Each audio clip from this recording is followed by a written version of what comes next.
सुख करता दुःख हरता वार्ता विघ्नाची, नुरवी पूर्वी प्रेम कृपा जयाची, सर्वांगी सुंदर उटी सिंदुराची, कंठी करते माळ मुक्ता फळांची. जय देव जय देव जय मंगलमूर्ती, ओ श्री मंगलमूर्ती. दर्शन मात्रे मन, स्मरणे मात्रे मन, कामना पूर्ती.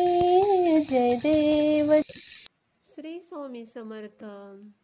हाय, हॅलो, नमस्कार.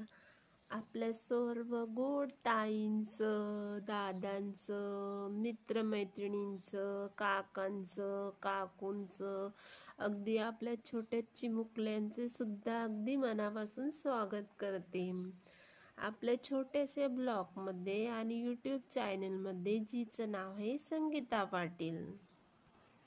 श्री स्वामी समर्थ सगळ्यांना. चला तर मैत्रिणींनो, सर्वांना समाधानी आयुष्य जगायचं असतं, पण त्यासाठी मिळणाऱ्या ठेचा कोणालाच नको असतात. तर सर्वांनाच आनंदी, समाधानी आणि शांत आयुष्याची इच्छा असते, पण त्या समाधानाकडे जाणारा मार्ग नेहमीच सरळ किंवा सोपा नसतो. मानसशास्त्र सांगते की व्यक्तीच्या मानसिक परिपक्वतेचा आणि जीवनातील संघर्षाचा थेट संबंध असतो. जे लोक अडचणींना टाळतात त्यांना तात्पुरता आराम मिळतो, मात्र दीर्घकाळ त्यांची सहनशक्ती कमी होत जाते. समाधान म्हणजे केवळ सुखसोयी नव्हे, तर संकटावर मात करण्याची ताकद देखील होय. ठेचा, अपयश, नकारात्मक अनुभव हेच आपल्याला आयुष्यातील महत्त्वाची शिकवण देतात. त्यामुळे समाधान ही स्थिती मिळण्यासाठी जीवनातील कठीण प्रसंग स्वीकारण्यात आणि त्यातून शिकणं आवश्यक आहे.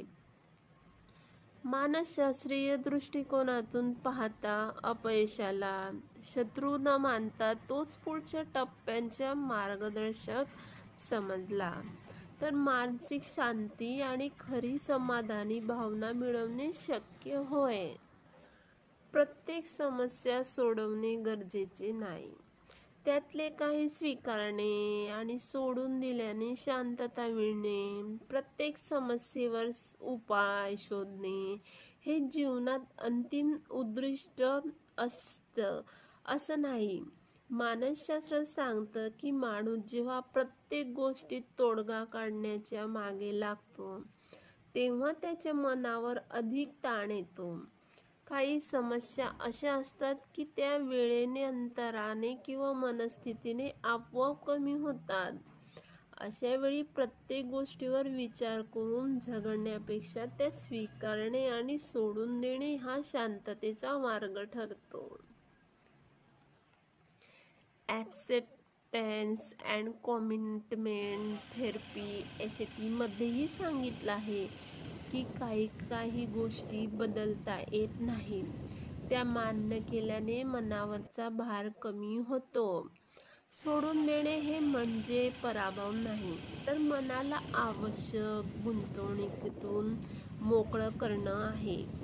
त्यामुळे मानसिक आरोग्य टिकून राहतं, चिंता कमी होते आणि जीवनाकडे सकारात्मक दृष्टिकोन निर्माण होतो. खरी शहाणपणाची खूण म्हणजे कोणत्या समस्येवर काम करायचं आणि कोणत्या सोडून द्यायचे हे ओळखणे. तर चला तर मैत्रिणींनो, माझा व्हिडिओ तुम्हाला कसा वाटला? आवडला असेल तर नक्की लाईक्स, कॉमेंट्स आणि शेअर करा आणि हो, सबस्क्राईब करायला विसरू नका. तर चला तर मैत्रिणींनो, भेटूया आपण पुढच्या व्हिडिओमध्ये. तोपर्यंत बाय बाय.